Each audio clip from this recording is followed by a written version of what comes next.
You're listening to WKUG 99 Public Radio. I'm Cornelius Monroe. In crime news, the inconvenient arsonist has struck once again. This week, the spree continued as they sent up a barber shop, forcing multiple people mid-trim or dye job screaming into the street. Sources say victims looked silly and mildly inconvenienced for a few hours. As with all of their fires, the affected building survived, but it sort of threw a wrench in everyone's day. Next up, it's Supernatural Public Radio. But first, WKUG 99 is proud to be sponsored in part by those people at mall kiosks that try to get your attention. Please, ignore us. It's integral to our business model that you never buy anything. Not sunglasses, not noisy light-up toys, not caramel popcorn. It's best if you don't even acknowledge us when we pester you, because we are those people at mall kiosks trying to get your attention. Also, support from listeners like you. Thank you. Here we go again. I can only presume you're tuning in now for our most popular segment, SNPR. Joining me now is our supernatural reporter, Salem Woods. Hi there. Now, you've been working on this story for a while, I understand. Yes, I have. Have you been feeling the pinch recently, Cornelius? Everything seems so expensive. Sure. The pinch. You're not alone. I was curious how a prolonged, tight economy impacted the more magic beings out there. I spoke to some to get a better sense for who has all the wealth.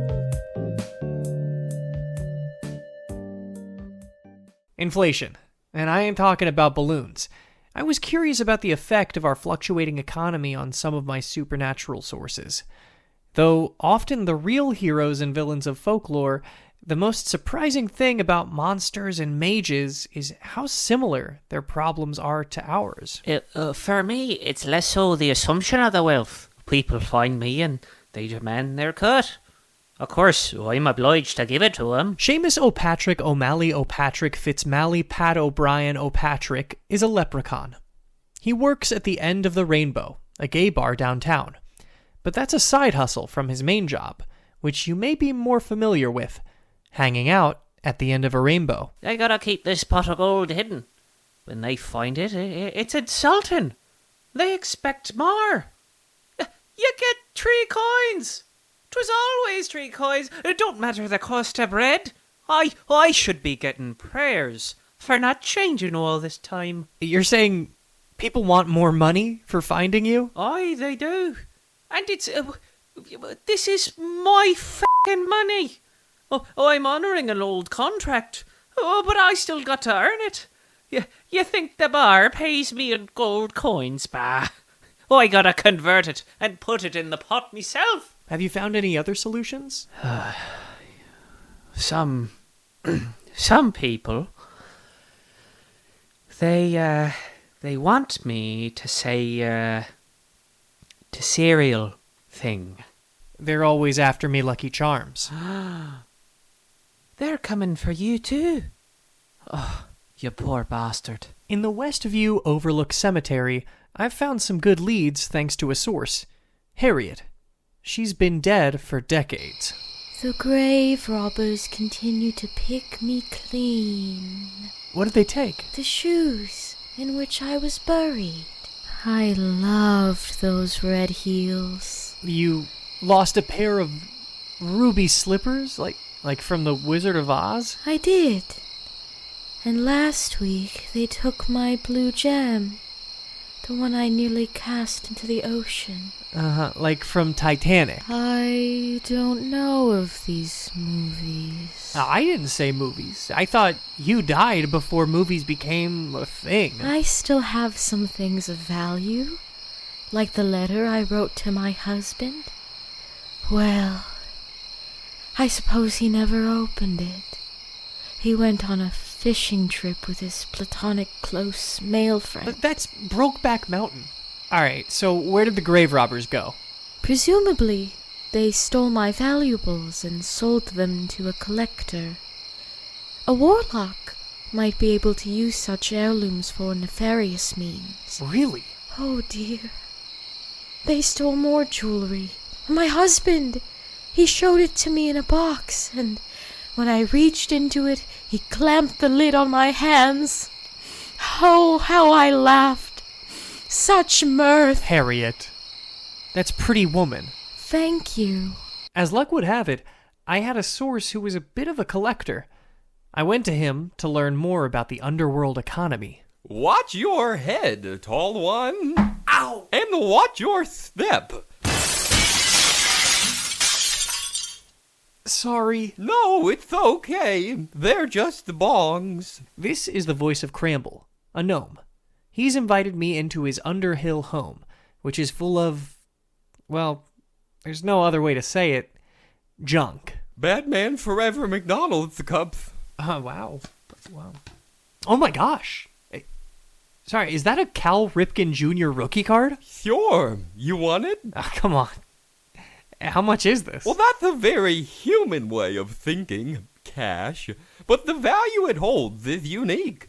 You could buy it in time, trade trinkets for it, maybe some buttons. How many buttons are for something like this? 78 million? Okay. Let's see. George Washington's original piece. Signed screenplay of Casablanca by an anonymous script doctor. Those dragon shoulder things from the Renaissance Festival. Hello. I've got everything. So you trade these things with people? Witches, warlocks, children, sure. But it's all, well... What? It ain't like it used to be. Now, well, the top 1% has all the wealth. I see. And by top 1%, you mean... The highest. In elevation. What? Dragons. Although I hadn't heard it put like that, Kramble wasn't the only one who had a problem with dragons. Fucking great lizards, sitting on all the gems. You don't need all that gold. It's greed. It's greed. Why? It's greed. I'm sure it all just ends up in a giant dragon's cavern sooner or later. You think you can earn 1 billion coins? You think you can work 1 billion times harder than any other dwarf or wizard out there? Nay, they stole it. Literally. I pull every string I can. I call in every favor. And sure enough, I managed to get an interview with a real-life dragon. Asraden the Otherworldly has me to his summer hoard at an undisclosed location. Hello? Hello? Hello?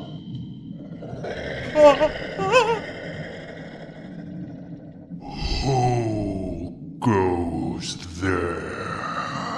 Oh my god! After clamoring over Asraden's treasure, I come face to face with the Great Worm.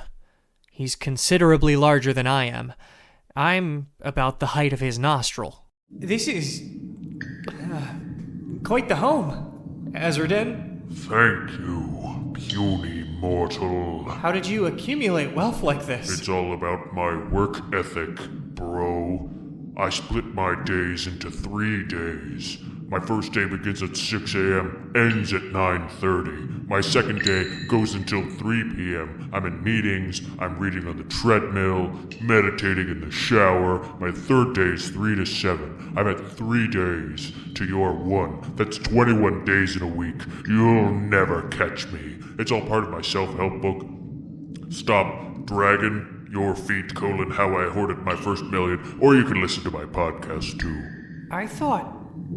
And forgive me, but I've been told dragons make their money basically through fear, terrorizing villages. Tiny infant, I started my firm with a small loan from my father. Who was also a dragon, so he had treasure.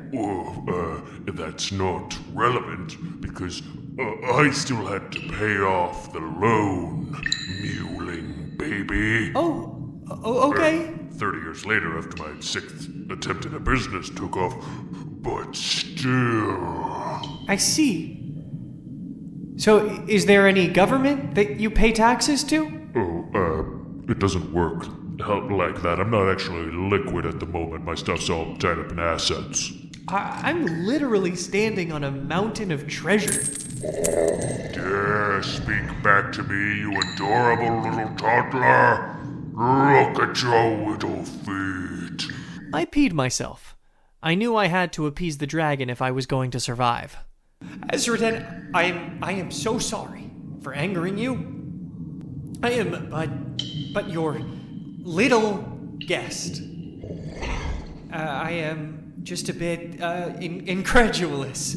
You're acting as though you earned this treasure. It's clear to me you have an inherent value just by being what you are.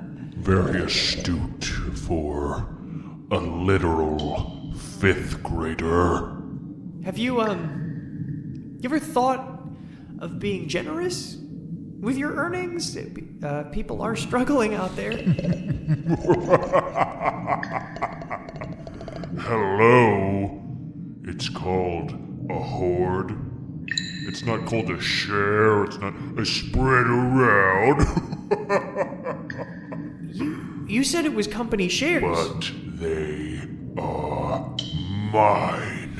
You 3'4", 280 newborn baby. 280? I have all of my coin, and they have all of theirs. I spoke to a leprechaun. He's still giving out 3 coins. A few hundred years ago, that'd buy you a house, a few sheep, and several women. His words, not mine. You know what that gets you today? I don't know.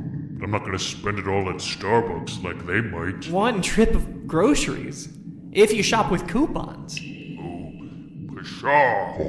People just need to hustle a bit more, pull themselves up by their bootstraps. Warlocks are hiring grave robbers to steal their heirlooms. Oh, they've always done that. You all need to cut out the avocado toast. From younger bodies. No. I was saying it so. And what does a Cal Ripken Jr. rookie card cost these days? 600 buttons? Try 78 million. What? I didn't know. Yeah, it's rough out there. If all of their gold and treasure isn't worth what it used to be, what if my hoard isn't worth as much as I think it is? No, I must get more. I'll ransack some towns. Ask Daddy for another loan. Thank you, baby boy. Baby boy, what's the deal, man? I get out of there and change my pants. Not long after, I mentioned the encounter during a chat with Harriet. Oh, by the way, I talked to a dragon.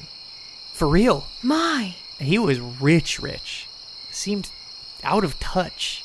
Didn't know how much stuff costs these days. The value of things always is changing. Just wish we all had more time to focus on what we value most. You know, once, when I was young, my parents went on holiday. My mother showed me her prized glass egg and said, "You are not..." That's risky business, Harriet. Who's Tom Cruise? I got some new perspective with this piece. Next time you find the end of a rainbow or snag a trinket from a gnome's nest, remember, these creatures are just trying to survive like us. A risky business indeed. For WKUG 99, I'm Salem Woods, Supernatural Public Radio.